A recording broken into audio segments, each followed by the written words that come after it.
ఆదికాండము 5వ అధ్యాయము. ఆదాము వంశావళి గ్రంథము ఇదే.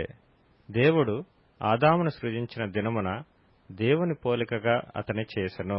మగవానిగాను ఆడుదానిగాను వారిని సృజించి, వారు సృజించబడిన దినమున వారిని ఆశీర్వదించి వారికి నరులని పేరు పెట్టెను. ఆదాము 130 ఏండ్లు బ్రతికి తన పోలికగా తన స్వరూపమున కుమారుని కని అతనికి షేతు అను పేరు పెట్టెను. షేతును కనిన తరువాత ఆదాము బ్రతికిన దినములు 800 ఏండ్లు. అతడు కుమారులను కుమార్తెలను కనెను. ఆదాము బ్రతికిన దినములన్నీయు 930 ఏండ్లు. అప్పుడతడు మృతి పొందెను. షేతు 105 ఏండ్లు బ్రతికి ఎనోషును కనెను.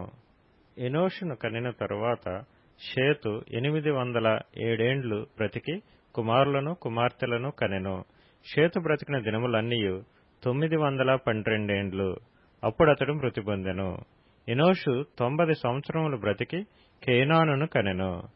కేనానును కనిన తరువాత ఎనోషు 815 ఏండ్లు బ్రతికి కుమారులను కుమార్తెలను కనెను.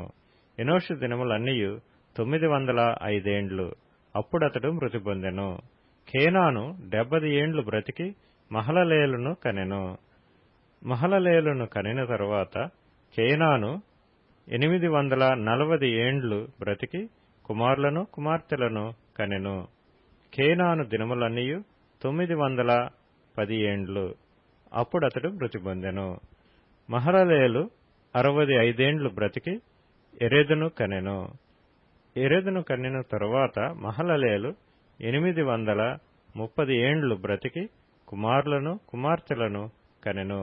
మహలలేలు దినములన్నీయు 895 ఏండ్లు.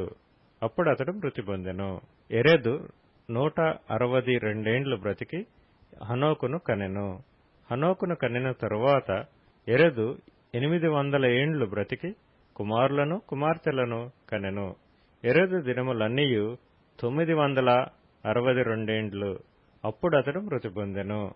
హనోకు 65 ఏండ్లు బ్రతికి మెతూషెలను కనెను. హనోకు మెతూషెలను కనిన తరువాత 300 ఏండ్లు దేవునితో నడుచుచు కుమారులను కుమార్తెలను కనెను. హనోకు దినములన్నీయు 365 ఏండ్లు. హనోకు దేవునితో నడిచిన తరువాత దేవుడతనిని తీసుకొని పోయెను గనుక అతడు లేకపోయెను. మెతూషెల 187 ఏండ్లు బ్రతికి లెమెకును కనెను. మెతూషెల లెమెకును కనిన తరువాత 782 ఏండ్లు బ్రతికి కుమారులను కుమార్తెలను కనెను. మెతూషెల దినములన్నీయు 969 ఏండ్లు. అప్పుడతడు మృతి పొందెను.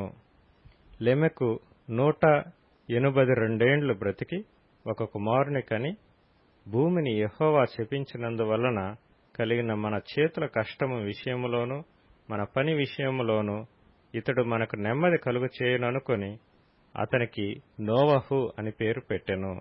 లెమెకు నోవహును కనిన తరువాత 195 ఏండ్లు బ్రతికి కుమారులను కుమార్తెలను కనెను. లెమెకు దినములన్నీయు 777 ఏండ్లు. అప్పుడతడు మృతి పొందెను. నోవహు 500 ఏండ్లు గలవాడై షేమును హామును యాపెతును కనెను.